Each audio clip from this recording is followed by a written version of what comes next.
माणसामध्ये महाराष्ट्राची मुंबईची असलेली आत्मीयतेची ज्योत तेवत आहे. त्यातलीच अण्णाभाऊ साठे यांची अमर रचना पुढल्या वळणावर आपल्यासाठी.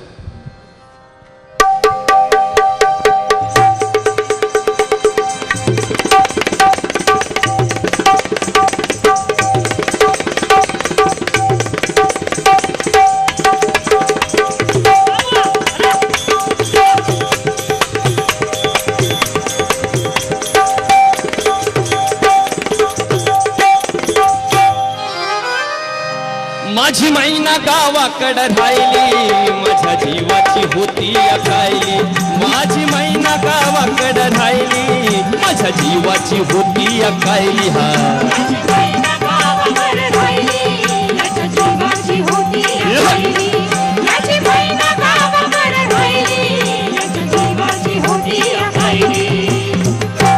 हेव तीव बांधा रंग गव्हाळा कोर चंद्राची, उदात कोणाची मोठ्या मनाची, सीता ती माझी रामाची. हसून बोलायची, मंद चालायची, सुगंध केतकी. सतेज कांती घडीव पुतळी सोन्याची, 99 काडी दवण्याची. रेखीव भोया कमान जणू इंद्रधनुची, आणि हिरकण हिऱ्याची काठी आंधळ्याची. तशी ती माझी गरीबाची मैना रत्नाची खाण. मैना रत्नाची खाण, माझा जीव की प्राण, नसे सुखाला वाण.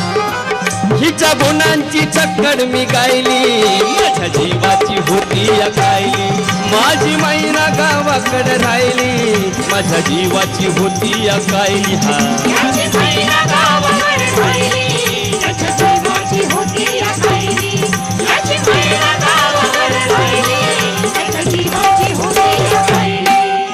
अहो या गरिबीनं ताटातूट केली आम्हा दोघांची.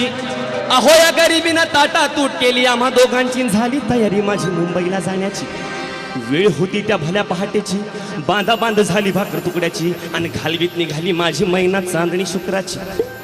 गावुंद्रीला येताच कळी कोमेजली तिच्या मनाची. शिकस्त केली मी तिला हसवण्याची, खैरात केली पत्रांची, वचनांची, दागिन्यानं मढवून काढायची. अर बोली केली शिंदेशाही तोड्याची. साज कोल्हापुरी वज्रटिका, गळ्यात माळ पुतळ्याची. एक कानात गोखड पायात मासोळ्या, एक कानात गोखड पायात मासोळ्या. दंडात तिळानं नाकात नथ सर्जाची. परी उमल नाही कळी तिच्या अंतरीची. छातीवर दगड ठेवून वाट धरली होती मी कामाची. मैना खचली मनात, मैना खचली मनात. ती हुरुसली डोळ्यात, नाही हसली गालात. आता उंचावून उभी राहिली, माझ्या जीवाची होती अकायली. माझी मैना गावाकडे राहिली, माझ्या जीवाची होती अकायली. हा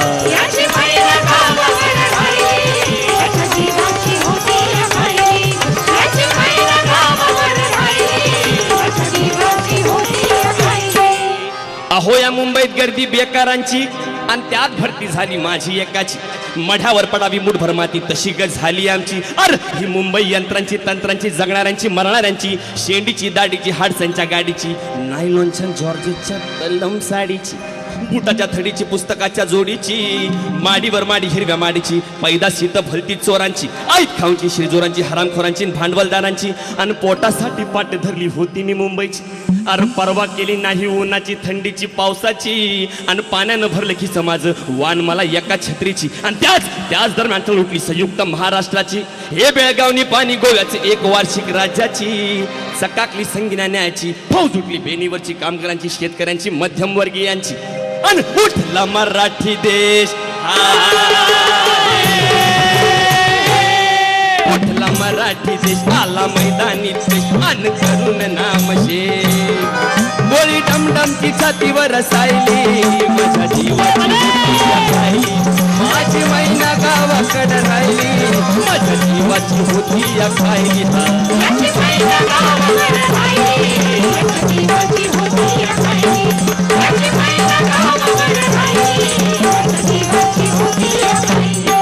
म्हणे अण्णा भाऊ साठे घर बुडाली गर्वाची.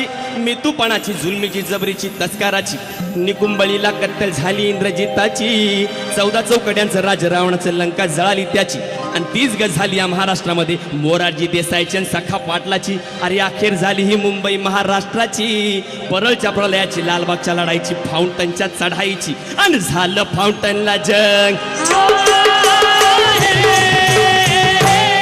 झालं फाउंटनला जंग इथं बांधून जंग आला मैदानी र गोळी डमडमची छातीवर सायली माझ्या जीवाची होती खायली माझी मैना गावाकडे राहिली माझ्या जीवाची होती खायली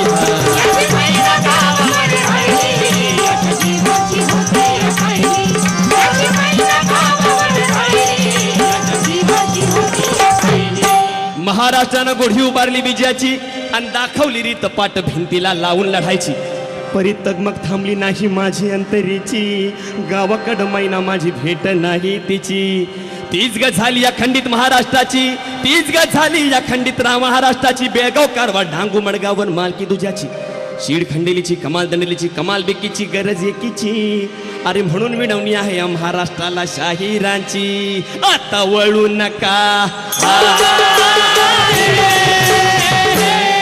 आता वळू नका कुणी चढू नका रणी पळू नका गोळी डमडमची छातीवर सायली माझ्या जीवाची होती खायली माझी मैना गावाकडे राहिली माझ्या जीवाची होती खायली माझी मैना अरे माझी मैना माझी मैना गावाकडे राहिली माझ्या जीवाची होती खायली माझ्या जीवाची होती खायली